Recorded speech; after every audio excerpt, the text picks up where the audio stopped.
El primer encuentro entre europeos y japoneses en Japón ocurrió en el año 1543, cuando dos portugueses llegaron por accidente a una isla del sur de Japón.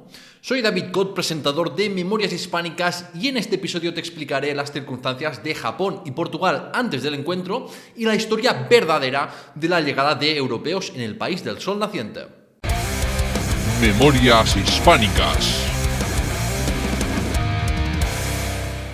En los siglos XIV y XV y hasta el tercer cuarto del siglo XVI, Japón estuvo inmerso en el llamado periodo Muromachi o la era Ashikaga. Por largos periodos de su historia, la autoridad del emperador japonés ha sido solo nominal y hubo gobiernos militares, los llamados shogunatos. Un samurái del clan Ashikaga fundó el segundo shogunato de la historia japonesa en el 1336 y gobernó el país de manera bastante descentralizada, con la ayuda de los señores feudales conocidos como daimyos. Debido a la debilidad inherente de esta forma de gobierno y las luchas intestinas, la autoridad central del shogunato Ashikaga fue perdiendo poder a favor de los daimyos que gobernaban las provincias. Y los devastadores desastres naturales de mediados del siglo XV y el auge de sectas budistas guerreras muy involucradas en la política no ayudaron en mantener la estabilidad.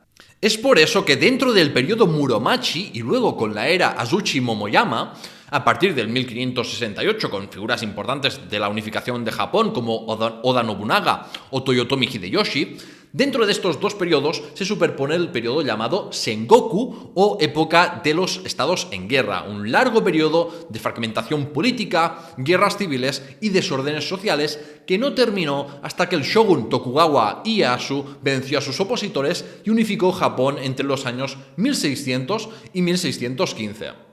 Y aunque a nivel político el periodo Muromachi y la era Azuchi Momoyama fueron tiempos convulsos, en estos siglos se produjo un desarrollo de expresiones culturales propias de la identidad japonesa, como la ceremonia del té o el arreglo floral, y un gran desarrollo de la agricultura que permitió que la población pasara de 6 o 7 millones en el año 1200 hasta más de 12 millones para el 1600.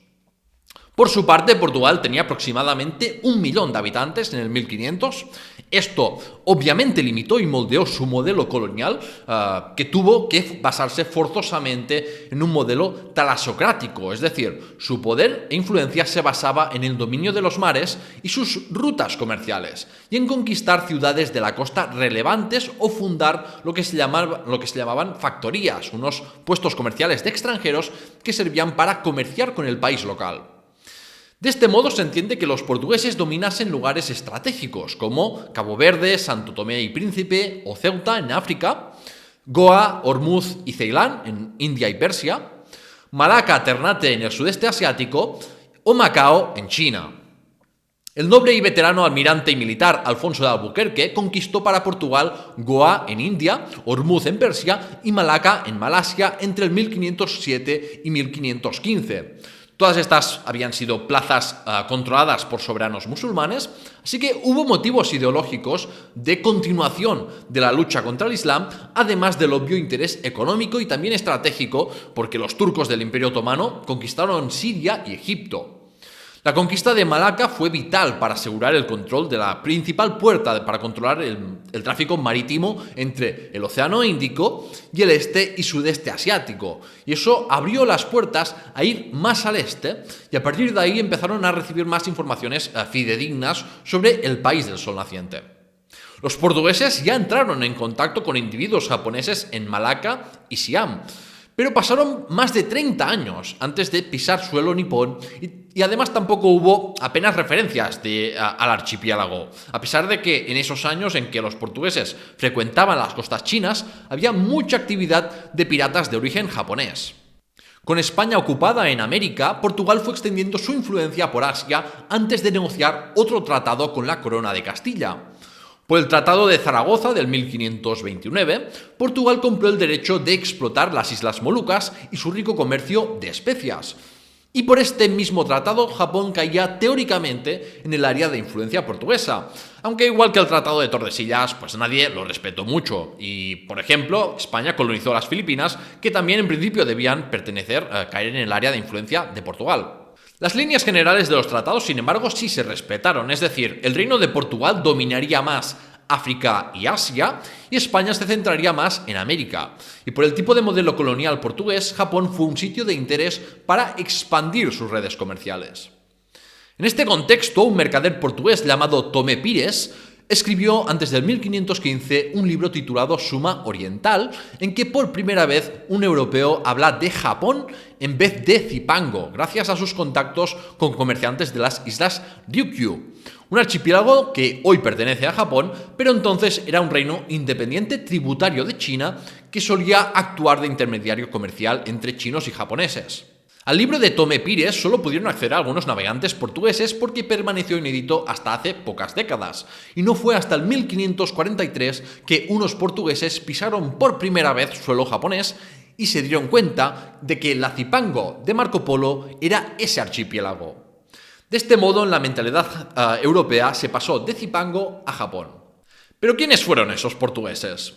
Como ocurre con casi todo, ha habido mucha confusión en la historiografía y durante mucho tiempo se atribuyó al aventurero y comerciante Fernão Mendes Pinto el honor de haber sido el primer europeo en pisar suelo japonés. Sin embargo, su biografía póstuma mezcla realidad y ficción, y el historiador sueco Olof Lidin realizó un análisis muy concienzudo de las fuentes europeas y japonesas para desentrañar la verdad. Y gracias a eso ha quedado demostrado que Mendes Pinto se apropió de la historia de los primeros portugueses que llegaron de verdad a Japón. El cronista oficial de la India portuguesa, Diogo do Couto, escribió que los hechos ocurrieron en el 1542 y que llegaron a Japón 3 portugueses, pero sabemos por las fuentes japonesas y españolas que esta información no es correcta. Lo que es posible que ocurriera en el 1542 es que un barco portugués llegase a las islas Ryukyu. Así que, ahora que he dejado claro qué no ocurrió, hablemos de lo que ocurrió. Dos mercaderes portugueses llamados Antonio da Mota y Francisco Zeimoto salieron de Siam en un junco chino capitaneado por el pirata Wang Zi en dirección a China, porque como China había prohibido que los hombres barbudos y de grandes ojos comerciaran en el Imperio Celeste, pues solo se podía hacer contrabando de manera ilegal. Les alcanzó un tifón antes de entrar al puerto de una ciudad que dañó el junco, y tras 15 días navegando a la deriva terminaron en el sur de Japón. Según la contemporánea crónica japonesa Tepoki, los portugueses llegaron a la isla de Tanegashima el 23 de septiembre del 1543, en un barco grande con unos 100 hombres, en su mayoría chinos, y solo 2 portugueses. Por medio del notable pirata chino Wang Zi, pudieron conversar con el jefe de la aldea escribiendo caracteres chinos en la playa. Y este sintió gran curiosidad para saber sobre esos extranjeros que no tenían un aspecto familiar y por qué terminaron aquí. El evento era de tal magnitud que el jefe de la aldea en la que terminaron recorrió a caballo 50 kilómetros para informar al joven señor feudal de la isla, Tanegashima Tokitaka, hablándole de la llegada del junco dañado y esos extraños extranjeros. Tokitaka ordenó que trajesen el barco dañado con la ayuda de barcos de remo al puerto de Akogi, la capital de la isla. A pesar de que fue arriesgado porque estaban en plena temporada de tifones, pudieron traer el junco en 2 días a Akogi y ahí los portugueses causaron sensación, con su barco ya ganándose el nombre de Nambansen, es decir, barco de los bárbaros del sur, un término ya aplicado anteriormente a barcos que llegaban del sudeste asiático.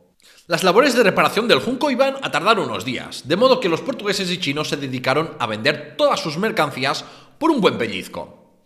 Un monje budista actuó de traductor del chino y parece que una mujer del reino de Ryukyu, llamada Otama, hacía la traducción del chino al portugués y pudieron hablar con la gente de Akogi y su señor, Tanegashima Tokitaka.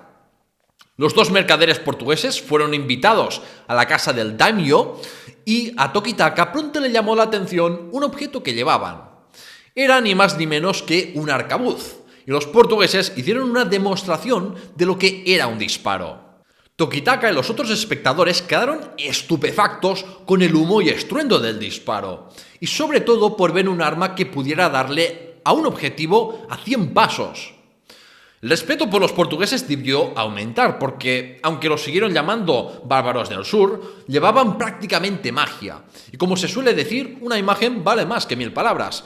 Y no hizo falta ninguna traducción para que Tokitaka entendiera inmediatamente el gran valor que tenían estas armas y el poder que podría ganar si pudieran producir réplicas de los arcabuces.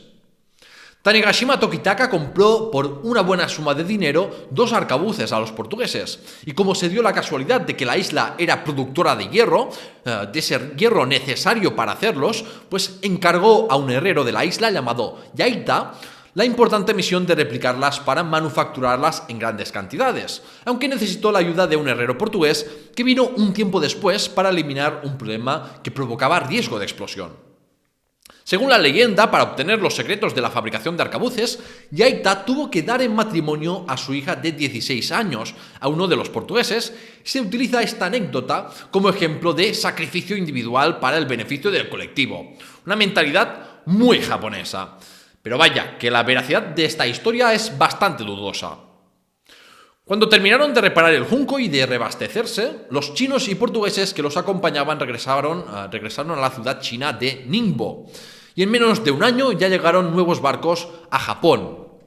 El primero que dio a conocer al virreinato de Nueva España la llegada de portugueses en Japón y también a Ryukyu fue Alvarado García de Escalante, uno de los hombres de la expedición de Ruy López Pérez Villalobos por Filipinas, debido a que fueron encarcelados por los portugueses en Malaca en el 1544. De hecho, descubrieron que un gallego llamado Pero Díez llegó en el 1544 a Japón también en un junco chino, siendo así el primer español conocido en llegar al país. Unos meses después del encuentro con los portugueses, Tokitaka reconquistó la isla vecina de Yakushima, y es posible que ya en el 1544 se usara por primera vez el arcabuz en batalla en suelo japonés, aunque de manera más segura se sabe que se usaron en el sitio de Kaijiki en el 1549. Las noticias sobre los arcabuces de Tanegashima se esparcieron rápido por Japón, primero en el dominio de Satsuma, en la sureña isla de Kyushu, porque Tokitaka era vasallo del poderoso clan Shimazu de Satsuma. Aunque la técnica de producción se extendió a los pocos años por otros puntos del archipiélago, la isla de Tanegashima se convirtió en sinónimo de uno de los artículos más codiciados desde el minuto 1 del contacto con los europeos, los arcabuces, que más que comprar de importación, los armeros japoneses la fabricaron en imitación, y es que los arcabuces y la pólvora fueron absolutamente decisivas para inclinar la balanza a favor de uno u otro daimyo para terminar con el periodo Sengoku y reunificar Japón. Y hasta aquí el episodio de hoy. Para la Edad Moderna hablaré mucho de los portugueses, porque vamos, fueron los europeos que más pasaron por Japón antes de que se reservara ese derecho a los neerlandeses. Pero también habrá muchas historias que involucren contactos con españoles, novohispanos o peruanos. Si te gusta lo que hago, no olvides de suscribirte y darle a la campanita de notificaciones si eres nuevo en YouTube o en podcast, y puedes ayudarme a seguir con el programa y conseguir beneficios exclusivos como accesos anticipados, aparecer en los créditos o merchandising exclusivo si te unes a la comunidad de mecenas en patreon.com/lahistoriahispana.